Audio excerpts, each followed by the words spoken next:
Bienvenidos al podcast de Voces de la Nación, el lado B de los panistas. Acompaña a Jerry a descubrir la otra cara de la moneda nunca antes vista de los políticos. ¿Qué tal amigos? Bienvenidos a otro podcast de Voces de la Nación. Yo soy Jerry y el día de hoy se encuentra un invitado muy especial. Está con nosotros el secretario de Asuntos Indígenas, Arturo Hernández. Arturo, ¿cómo estás? Bien, hola, con el gusto de saludarte. Contento de poder hablar de esta Secretaría de Nueva Creación, la Secretaría de Asuntos Indígenas y Afromexicanos del PAN.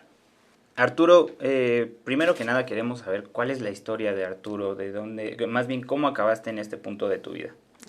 Pues hay algo curioso, el tema de la Secretaría de Asuntos Indígenas es un tema que me ha escogido a mí en lugar de yo escogerlo a él, y te platico rápido por qué.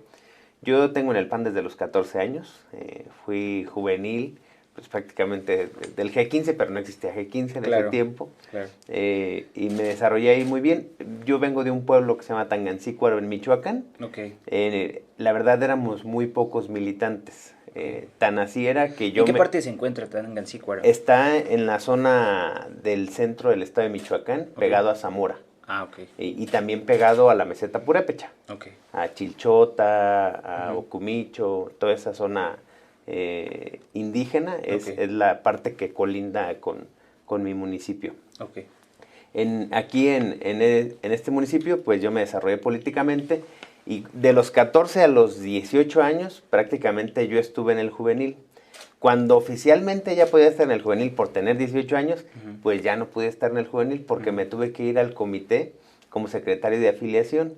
¿Por qué? Pues porque éramos muy poquitos, no era tampoco así como un tema de gran talento, sino que habíamos pocos y teníamos que pues ascender rápidamente. Decía el presidente del comité en ese tiempo, aquí los pollos se tienen que hacer gallos porque si no, no avanzamos, y la verdad nos fue muy bien. Tuvimos oportunidad de ir creciendo. A los 32 años contendía la presidencia municipal. Veníamos de un gobierno diferente. ¿Cuántos años tienes ahorita? Tengo 40 años. 40 años, y a los 32 contendimos a la presidencia municipal. Históricamente en mi municipio se ganaba con 2.800, 2.400 votos el promedio. Y nosotros sacamos 4.000 votos en esa ocasión. Con, la verdad, ideas muy innovadoras, cosas que aprendíamos en el juvenil, apoyando a otros municipios, en las capacitaciones permanentes. De verdad, el juvenil es una escuela. Y soy testigo de ello, y lo viví, lo aprendí. Después, ya como presidente municipal, me incluí al proyecto de la Asociación Nacional de Alcaldes, a la ANAC. ¿Por qué? Porque yo era el coordinador de los alcaldes en Michoacán. Entonces yo era de la mesa directiva del comité de la ANAC, y en la ANAC me invitaron a crear la Comisión de Atención a Pueblos Indígenas. Entonces yo fui el primero que presidió esa comisión en la ANAC, y fue un tema que yo no escogí. El tema me escogió a mí. Allí estuvimos como alcaldes trabajando el tema indígena. Recuerdo que trabajamos en Amealco, trabajamos en Tuxtla Gutiérrez, Chiapas, en San Cristóbal de las Casas, trabajamos en Hidalgo. Había muchos alcaldes que gobernaban municipios panistas, y con ellos trabajamos de la mano, incluso con Leti Cepeda de Chapa de Mota, que hoy es diputada federal. Con ella era parte del comité de asuntos indígenas de la ANAC. Ya terminamos ese periodo, contiendo por un distrito indígena, con presencia indígena, incluso se le denomina a Zacapu la cuna del imperio purépecha, y contendía un distrito que nunca había ganado el PAN. Y jugamos con una alianza que en ese tiempo fue PAN, PRD, MC, y ganamos, históricamente. La verdad, no lo esperábamos que fuéramos a ganar, hicimos todo lo posible por ganar, pero la verdad nos favorecieron. Prácticamente nos repartimos 33% de aportación de votos de los tres partidos. O sea, las alianzas sí funcionan. No soy muy promotor de las alianzas, sin embargo tengo que reconocer que gracias a Alianza tuve la oportunidad de ser diputado local. ¿Esto después de que fuiste presidente municipal? Sí, inmediatamente después, fue 2015-2018, y en 2018, el 15 de septiembre, entro como diputado, y me toca integrar la Comisión de Asuntos Indígenas del Estado de Michoacán, del Congreso del Estado. Entonces, nuevamente, el tema me escoge el tema. Trabajamos muy duro, hicimos una labor muy importante con el tema de la ley indígena integral en Michoacán, porque en Michoacán hay una particularidad del tema indígena. Vemos otros estados que luchan por salvaguardar la lengua, por resguardar sus usos y costumbres, pero en Michoacán se ha vuelto una lucha frontal contra los partidos políticos el tema de la asignación de recursos. ¿Y qué es lo que pasa? Las comunidades se sienten olvidadas, que sí lo están, hay que reconocerlo, y exigen a los gobiernos municipales que les den recurso directo, lo que les corresponde por derecho. Estos denuncian ante el Tribunal Electoral, resuelve que se los den, pero hay un vacío, porque no hay un marco normativo que les permita asignar ese recurso.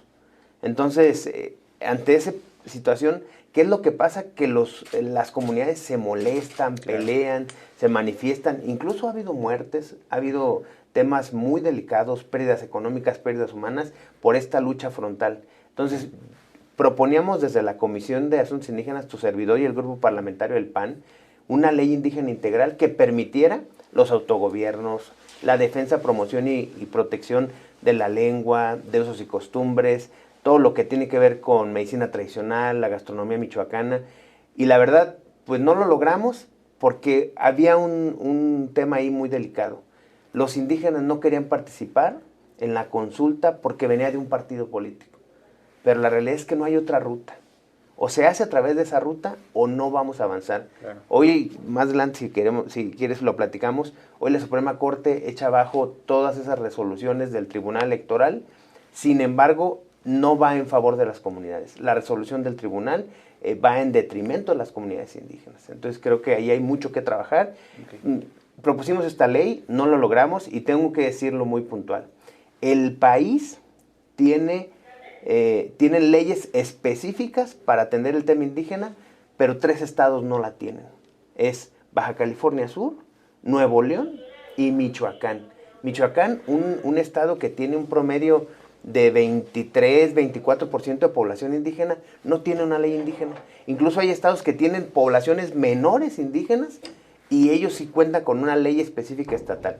Entonces, como diputado hicimos la lucha, no lo logramos, hicimos foros, hicimos festivales, hicimos encuentros, hicimos todo lo que estuvo en nuestras manos para atender a la ley indígena, pero la verdad no lo logramos. Hoy sigue esa necesidad en Michoacán, pero regreso al tema. Terminando como diputado, me voy a un interinato de secretario general en Michoacán. Okay. Y en enero concluyo y vengo al CEN a hablar con nuestro presidente, a ver la posibilidad de encabezar este proyecto. El presidente, la verdad, encantado, con toda la disposición.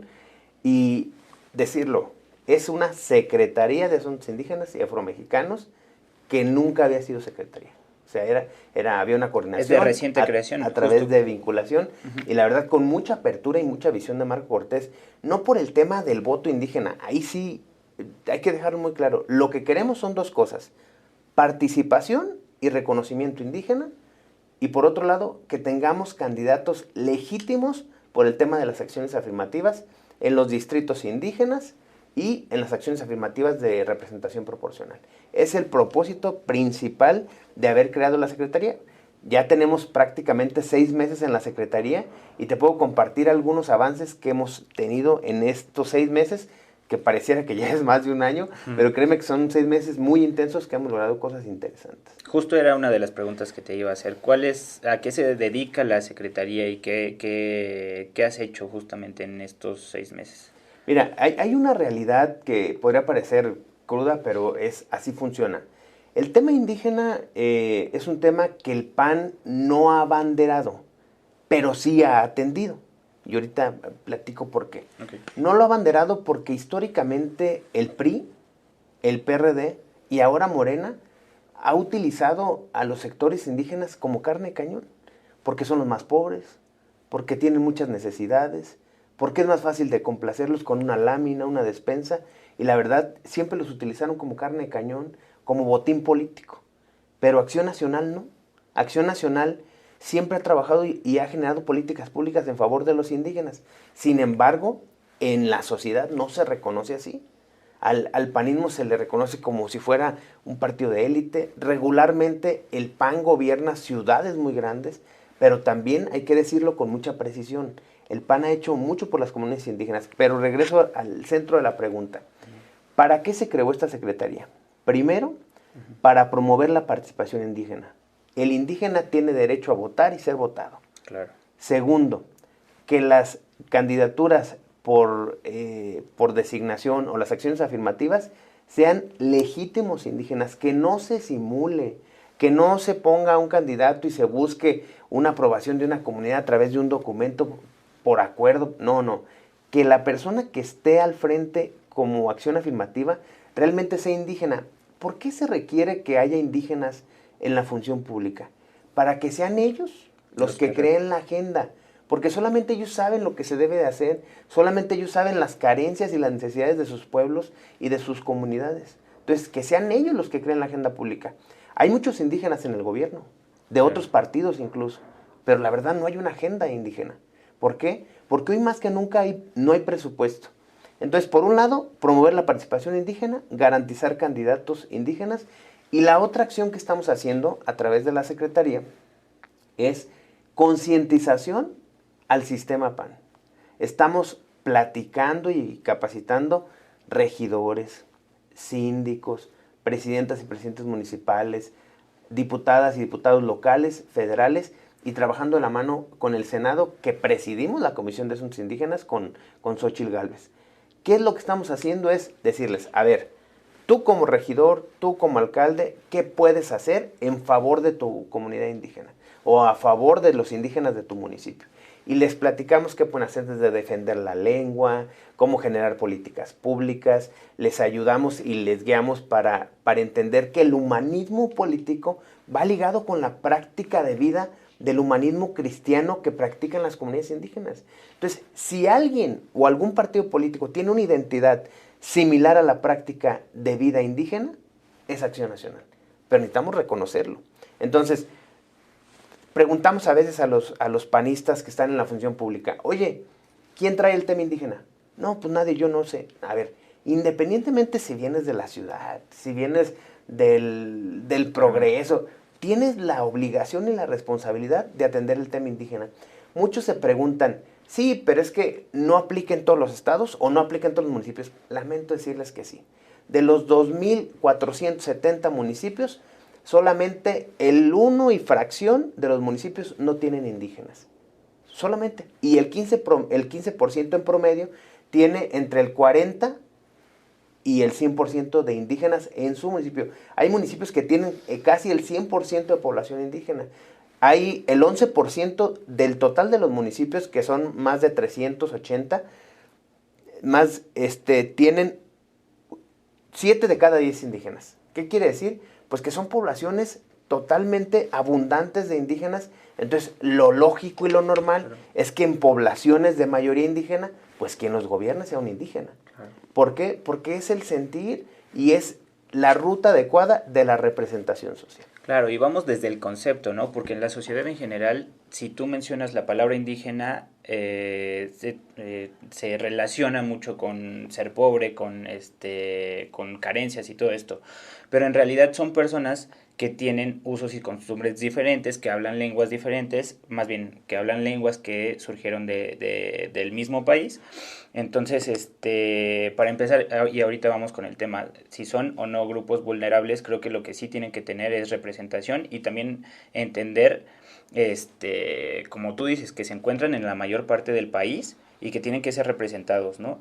Ya que obviamente se pueden generar oportunidades para estas comunidades y también se pueden generar todos los beneficios que tenemos como sociedad, que muchas no los tienen, como tener escuelas, hospitales, que por ejemplo ahorita 2.5 millones de niños indígenas fueron afectados por la desaparición de escuelas de tiempo completo, ¿no? Ese tipo de cosas son las que tenemos que defender porque muchas veces son por los que menos vemos, ¿no? Porque se encuentran en la sierra, porque se encuentran en lugares en donde no hay acceso.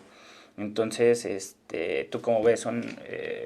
¿Cómo se consideran en general? Y yo la otra vez vi un podcast en donde una diputada indígena decía que no son grupos vulnerables, que son personas con costumbres diferentes que a lo mejor se les puede ayudar con más oportunidades, ¿no? Sí, aquí hay una confusión. Hay grupos vulnerables y hay grupos minoritarios, pero hablar del tema indígena no se trata específicamente de eso. Lo que sí es que hay mucha pobreza. Estábamos revisando en la Secretaría las zonas más pobres del país y se encuentran en el sureste, en el noreste, un poquito en el noreste, en el sureste muy marcado y parte de la península. Esa es la población más abundante indígena. Y luego hacemos una revisión de la pobreza y empalma, exactamente. ¿Qué quiere decir? Que por costumbre o por práctica malamente de la política, los pueblos originarios se han quedado olvidados. A ver, ¿aquí qué pasa? No hemos asignado el presupuesto necesario, no se han hecho las políticas públicas con precisión, por las que hoy por hoy vemos las zonas indígenas como las zonas más pobres. Aquí pasa un ejercicio. Hay muchas poblaciones indígenas que han luchado por mantenerse. Claro. Y en el ejercicio de mantenerse se han aislado. ¿Y qué ha hecho el gobierno? Pues los deja ahí en el olvido. No les da presupuesto, no les arregla sus calles, no les ofrece salud, ni seguridad, ni educación digna. ¿Por qué? Porque están en el olvido. Yo siempre les digo, vean el hospital de la ciudad, vean la clínica de la comunidad, vean la escuela de la ciudad, vean la escuela de la comunidad. Nada que ver. Hay una deuda histórica, como se dice, real, legítima. Y hoy el gobierno federal está haciendo acciones crueles contra los indígenas. Dicen que hacen caminos en Oaxaca. Dicen que todo les llega un apoyo de agricultura, del Sembrando Vida, que del adulto mayor. Es verdad, pero la realidad es que los indígenas no están pidiendo dinero, están pidiendo oportunidad, respeto e igualdad. Eso es lo que piden los indígenas. ¿Por qué? ¿Qué es lo que está pasando? Que el gobierno reconoce que las comunidades indígenas son pobres y las está callando a billetazos. Claro. Y lo podemos ver en la última elección en Oaxaca. Vimos con mucha claridad cómo la gente no sale a votar. Menos del 40% de la población votó porque no confía. Si la gente estuviera tan contenta con el gobierno, hubiera participado. ¿El triunfo de Morena fue avasallador? Sí. Pero la gente ya no quiere participar en la democracia porque no se identifica, no se reconoce, no se ve, no se siente bien con este gobierno. El gobierno ha hecho cosas muy frontales contra las poblaciones indígenas. El Tren Maya, el dañar las áreas naturales de los mayas, ha sido una lucha frontal contra ellos. Prácticamente les está vendiendo y les está dañando su territorio con el tema del Tren Maya. ¿A poco a gobiernos anteriores no se les había ocurrido explotar la riqueza de la Ribera Maya? Pues claro que sí, pero tenemos que tener una visión de sustentabilidad. No solamente el ganar dinero por ganar dinero. Claro. Creo que el presidente se equivocó con este ejercicio. Segunda, las escuelas de tiempo completo. La mayoría de los indígenas son jornaleros en muchas de las regiones del país. Y ellos se van a las 4 de la mañana a trabajar y llegan a las 6 de la tarde. No me lo estoy inventando, lo vemos en las familias, en muchos lugares del país, oaxaqueños, chiapanecos que emigran de sus ciudades o de sus pueblos para ir a lugares agrícolas, como es en el occidente mexicano, para ir a trabajar al campo o a las fábricas o a algún lugar que les pueda garantizar el recurso, y dejan a sus hijos a la suerte. ¿Qué hacían las escuelas de tiempo completo? Les daban educación, les daban alimentación y les daban una preparación integral, porque en casa no había nadie que los atendiera.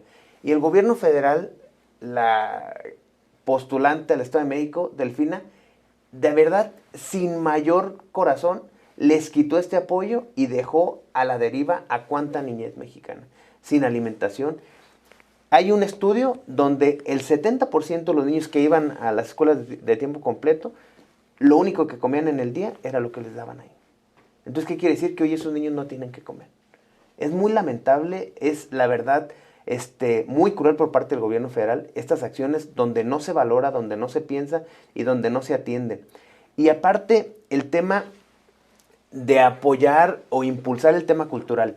Cuando estuvo el gobierno en el 2000 con Vicente Fox, tuvimos el proyecto de inversión de infraestructura a comunidades indígenas más grande de la historia. Okay. Impresionante todo lo que se edificó, hospitales, carreteras, pero carreteras en forma, puentes, todo esto que permitía enlazar a las comunidades y progresar. Y cuando estuvo Felipe Calderón en este gobierno en 2006, el gobierno federal proyectó el plan de gobierno más ambicioso con el tema indígena. ¿Qué quiere decir? Que reconoció en este trayecto de 12 años de gobiernos panistas, reconoció el tema de la autoadscripción calificada, el reconocimiento en el segundo constitucional donde se tienen que ejercer recursos, presupuestos de manera directa, pero también de manera transversal. ¿Qué quiere decir? Que no solamente se trata de darle un billete a la comunidad indígena, no, se trata de garantizar educación, salud, seguridad, atención a los niños, vacunas, de una manera muy integral. Creo que faltó más visión de parte del gobierno federal priista y desde luego del gobierno federal de Morena. ¿Por qué? Porque están en el abandono. Y como tú lo sabes, el gobierno federal y Andrés Manuel creen que con sus programas asistencialistas con eso resuelve todo, y muy lamentable, porque hoy, aunque le des dinero a la persona, no le alcanza para curarse, no le alcanza para comer y no le alcanza para salir adelante. Totalmente, Arturo. Oye, regresando un poquito a la pregunta, ¿cuál es la historia de Arturo? Quisiéramos saber un poquito más de, ¿en qué momento dijiste, sabes qué, me voy a dedicar a esto? ¿Qué estudiaste? Un poquito más de tu historia, claro. Relajando un poco más el tema. Fíjate que, pues, vengo de una familia trabajadora, mis papás se dedican a vender ropa. Okay. Hoy ya tienen un establecimiento formal, pero yo crecí en los tianguis, vendíamos ropa en los tianguis toda la semana. Salíamos a diferentes municipios a las 6 de la mañana a vender ropa, cuando estábamos de vacaciones. Todo el mundo cuando decía vacaciones disfrutaba, yo me ponía triste porque había que levantarse temprano, ir a trabajar. Íbamos a vender a La Piedad, a Zamora, a Paracho, a Quiroga. Y yo soy un vendedor ambulante orgulloso porque gracias a ese trabajo de mis papás, pues yo pude salir adelante, yo pude estudiar y entendí también dos cosas: que se puede vivir de manera honrada, pero también que se puede salir adelante si te lo propones, si luchas y trabajas. Y eso lo aprendí en casa, incluso también decirles, mi papá no estudió en la universidad, él estudió hasta la secundaria, y mi papá también fue presidente municipal de mi pueblo. Y la verdad lo digo con mucho orgullo, porque él, un vendedor ambulante, fue presidente municipal, fue candidato a diputado, no logró la diputación y regresó a su trabajo. Muestra de que se hizo bien las cosas, muestra de que no hubo enriquecimiento ilícito, no hubo nada de eso. Y la verdad es un ejemplo a seguir. Y yo tengo que decirlo también. Yo tuve la oportunidad de ganar el municipio, pues porque había un reconocimiento al trabajo que hizo mi padre cuando fue presidente municipal. Y la verdad, esto me permitió, pues, salir adelante. Cuando decidí estudiar diseño gráfico, no me pregunten por qué. Bueno, la verdad me gusta mucho el diseño, me gustan mucho las artes plásticas, el arte. El arte. Me gusta mucho, mi materia favorita era historia del arte, y en el diseño gráfico pues prácticamente toda la carrera llevas historia del arte. Claro. Y cuando terminé de estudiar diseño gráfico, pues puse mi empresa. De la cual es de lo que me mantengo, del tema de la publicidad. Me dedico también a asesorar empresas y me dedico a asesorar campañas políticas. Órale. ¿Por qué? Porque terminando mi carrera, pues como estaba muy metido en el tema de la política, tuve una pequeña etapa, estuve en el seminario 2 años, las cosas no salieron como yo pensaba, entonces me regresé al PAN y me regresé a la vida ordinaria. Y pues definitivamente empezaban a surgir posibilidades de irme a trabajar a algún lugar, y me decían, pues vente, o sea, a lugares políticos, y le digo, es que soy diseñador gráfico. Me decían, no, es que necesitas estudiar otra cosa, y entré y estudié una primer maestría en administración de empresas. Después seguí en esa línea, me gustó mucho aplicar la administración a la función pública, y estudié otra maestría en alta dirección. Tengo una maestría en coaching organizacional y estoy cursando una en campañas políticas. Entonces, súper preparado. Pues más o menos. Lo que pasa es que definitivamente hoy todo cambia muy rápido. Y si no te actualizas, dejas de hacerlo. Yo, en mis tiempos libres, cuando me pongo a diseñar algo, porque te puedo garantizar que si no lo hago, pues pierdes vas a perder esa. Sí. Oye, ¿qué tipo de arte te gusta más? No, pintura, escultura, soy fan de Alfredo Salce, es un muralista michoacano, alumno de Siqueiros. Okay. Pero me gusta todo el arte mexicano, soy muy fan del muralismo. ¿Te gusta la música, el cine? Sí, pero más las artes plásticas, Okay. La escultura, la arquitectura. Okay. La verdad, yo creo que México tiene mucha riqueza cultural, nuestras tradiciones, nuestro folclore, y es algo que me gusta mucho y disfruto. Llevas 6 meses aquí. 6 meses. ¿Y cómo ves el cambio de Michoacán a Me encanta la ciudad? ¿Sí? Me encanta la ciudad. Creo que la ciudad es esa mezcla perfecta entre las formas de ser de México. Escuché un mensaje de alguien extranjero y me dice, ustedes dicen que como México no hay dos, y él dice que como México no hay 32. Entonces creo que esa diversidad cultural de los estados, de nuestros pueblos originarios, se refleja en la Ciudad de México. Totalmente. Entonces, diverso. Oye, porque además has estado en gira en diferentes estados y has conocido como más seguramente desde antes, pero últimamente por lo de la Secretaría has estado como más en contacto con este tema de... Fíjate que estoy más que sorprendido. Yo creía que conocía el tema indígena, y cuando empecé, pues me sentí la verdad un bebé, porque hay mucho por conocer. Claro. Empezamos trabajando en Oaxaca, había proceso electoral, fuimos a apoyar el tema electoral de campaña, pero también desarrollamos el proyecto de asuntos indígenas. Hicimos un taller de introducción a la identidad y a la multiculturalidad indígena en el estado de Oaxaca, con la CAS. También hicimos un trabajo en conjunto con la Secretaría Juvenil, con indígenas y afromexicanos en Pinotepa Nacional, que es una zona afro. Y también hicimos un evento con mujeres indígenas, aprovechando, no sé cuándo se va a publicar, pero hoy es Día Internacional de la Mujer Indígena. Sí, porque hay muchas comunidades en donde las mujeres hasta el día de hoy se dedican nada más a hacer las tortillas, a atender a los hombres, ¿no? Sí, es un tema como de identidad, que así crecieron, así les educaron.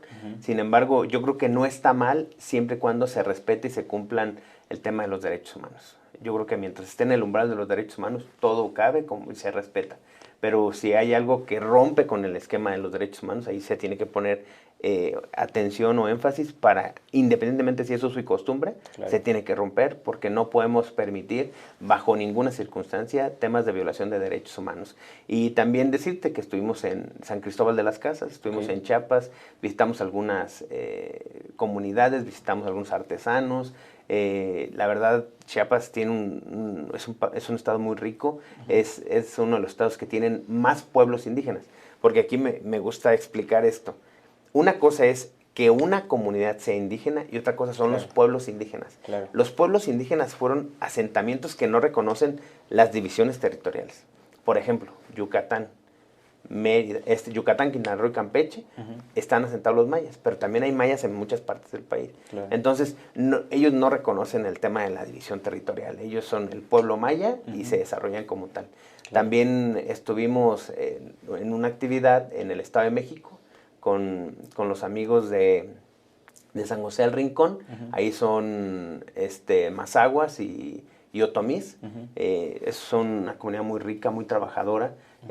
Municipio que gobernamos, el PAN, y la verdad es impresionante cómo es un pueblo con 100,000 habitantes y cientos de comunidades. Entonces prácticamente se convierten en una ciudad-pueblo. ¿Por qué? Porque tienen condiciones de pueblo por el gran número de comunidades, pero tienen 100,000 habitantes, o sea, lo que es una ciudad. Totalmente. Entonces también estuvimos ahí en el Estado de México, y ahorita estamos trabajando en Yucatán. Estamos haciendo un trabajo ahí conjunto con la CAS. Estamos en un diplomado de liderazgo indígena. La verdad, impresionante el cómo logramos que la gente reconozca la riqueza de su cultura, la protección y la promoción de la misma. Necesitamos resguardar, porque te encuentras con el paso del tiempo, vas aprendiendo y dices, bueno, estamos perdiendo la lengua maya, o estamos perdiendo la lengua purépecha, o la mixteca, o la mazahua, y lo que te das cuenta, que los papás ya no promueven el uso de la lengua por protección a sus hijos. ¿Por qué?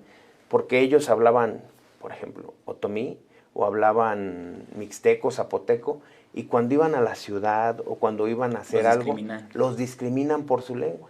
Entonces, para que sus hijos no sufran, ellos ya no les quisieron enseñar la lengua a sus hijos. Y es algo muy triste, que por discriminación ya no vistan su ropa tradicional, claro, ya no hablen su lengua, ya no practiquen ciertas acciones porque les da miedo a que los discriminen. Creo que es algo que debemos de poner mucha atención y aquí estamos trabajando intenso en la Secretaría para promover, salvaguardar, incentivar a través de políticas públicas pues, que no puede hacer Arturo Hernández ni Marco. Las tiene que hacer el regidor, el alcalde, el gobernador. Por eso es esa doble labor que estamos haciendo en la Secretaría. Claro. Atendiendo al liderazgo indígena, pero también diciéndole al panista que está en la función pública, hey, tienes que hacer cosas para que esto cambie ya. Porque mira, se viene el 24, sí, el 23 en el Estado de México y Coahuila. Y no podemos llegar con la comunidad, con los indígenas y decirles, oigan, apóyennos, el PAN somos diferente. Te van a decir, sí, ¿y qué tenemos que hacer? Ganar para el 24. No, o sea, tenemos que demostrar ya. Claro. Yo les digo que el amor se demuestra y se hace todos los días para que se haga realidad. Totalmente. Si no demostramos con acciones y políticas públicas, no lo vamos a lograr. Y sí somos muy claros, no les decimos, hey, denle dinero a los indígenas. No, denles despensas. No estamos pidiendo que les den. Claro. Estamos generando políticas públicas. ¿Qué es una política pública? Resolver una necesidad de una comunidad o de un grupo de personas. Ese es hacer una política pública. La política pública no se trata siempre de dinero. La política pública no se trata siempre de despensas o de láminas o de tinacos. La política pública se trata de resolver la necesidad de la comunidad para lograr ¿qué? Lo que decimos en el PAN, el bien común. ¿Y cómo logras ese bien común? Pues a través de la solidaridad, de la subsidiariedad. Entonces, cuando ves eso del desarrollo de la política humanista, dices tú, pues todo tiene lógica. Claro. Por eso está vigente. Ahí es donde cuadra, ¿no? Por eso dices, Manuel Gómez Morín no se equivocó. Pues claro, porque todo tiene lógica. Y dices, ok, entonces, ¿cómo en tanto año no lo hemos logrado? Pues porque nos perdemos en fobias, nos perdemos en cosas banales o nos distrae, como el presidente de la República, que nos va marcando la gente y no nos deja avanzar. Entonces, yo creo que aquí tenemos que tener esa visión de, con la izquierda, cuidarnos del presidente, con la derecha golpear directo al problema. Totalmente. Oye, y ahorita que tocamos el tema de discriminación, vimos hace unas semanas el tema de la discriminación en un restaurante que se llama Sonora Grill. La discriminación en México, la verdad es que en este tiempo, aunque no se crea, es una realidad.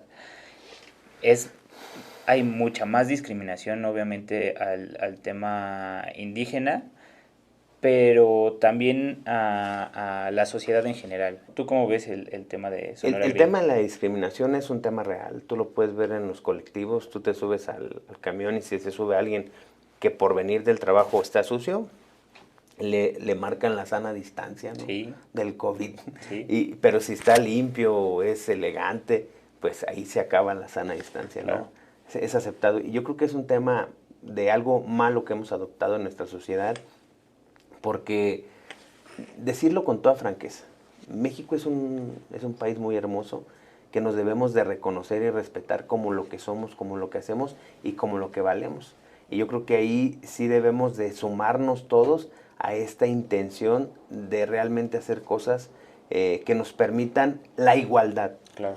Y no solamente hablo de cuando estamos en la función pública, o sea, estoy hablando de cuando en el vivir diario, o sea, si tú ves alguna situación, que cedas. Y mira, de verdad es tan marcado. Claro. He tenido la oportunidad pues, de visitar las comunidades indígenas y convivo con ellos y me dicen, es que ¿sabes qué, Arturo? Cuando vamos al ayuntamiento a tramitar un acta, nos gritan, nos ofenden. Dice, ¿y sabes qué es lo peor? Que son las mismas personas que vinieron aquí a darnos la mano, a abrazarnos, a tomarse la foto, a pedirnos el voto, y ya cuando están de ese lado del escritorio ya no nos reconocen. Y es algo muy lamentable. Creo que esto va más allá de los partidos políticos. Creo que como sociedad debemos de entender que somos mexicanos y como mexicanos tenemos una obligatoriedad del respeto. Y en Acción Nacional, el tema de la dignidad de la persona humana. Yo creo que eso es el área de oportunidad del PAN, de entender que bajo esa obligación del respeto a la dignidad de la persona, tenemos que velar por defender los derechos de las comunidades de los pueblos originarios y de los afromexicanos. porque es un tema de responsabilidad. El 2% de la población se considera afromexicana. Pareciera antes que no existían. Cuando escuchamos el nombre afromexicano, hasta nos suena raro, hasta decimos afroamericanos. A ver, claro. ¿Qué quiere decir? Son descendientes de africanos que nacieron en México.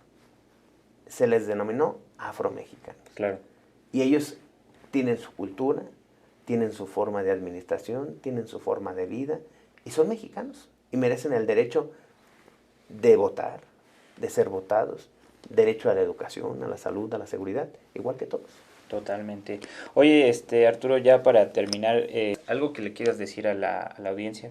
Sí, decirles a los jóvenes que promuevan el tema de la defensa de los derechos humanos, que promuevan la cultura, que promuevan el hablar alguna lengua materna, y decirlo con toda franqueza, son más puras las lenguas de México que el mismo español que hablamos nosotros, porque nuestro español viene del castellano, y las lenguas que se hablan en nuestro país son lenguas puras, son lenguas madres. Entonces vale la pena que tengamos ese interés, pero yo sí quiero pedirles algo, que no lo hagan por un tema de moda. Claro. Que el tema indígena no sea un tema de moda, es un tema de responsabilidad. Velar por las comunidades y pueblos originarios es resguardar lo que somos. A ver, vamos a la raíz. Se llaman pueblos originarios. ¿Por qué? Porque fueron los primeros que llegaron. Claro. Después se desarrolló la ciudad, se desarrollaron los pueblos y desplazaron a los que son dueños de esta tierra. Ellos protegían nuestros recursos naturales, ellos tenían una forma de administración, tenían una cosmovisión de ver la vida. Creo que hoy por hoy tenemos la obligación de cuidar y proteger nuestra mayor riqueza. La Constitución lo dice en el artículo 2.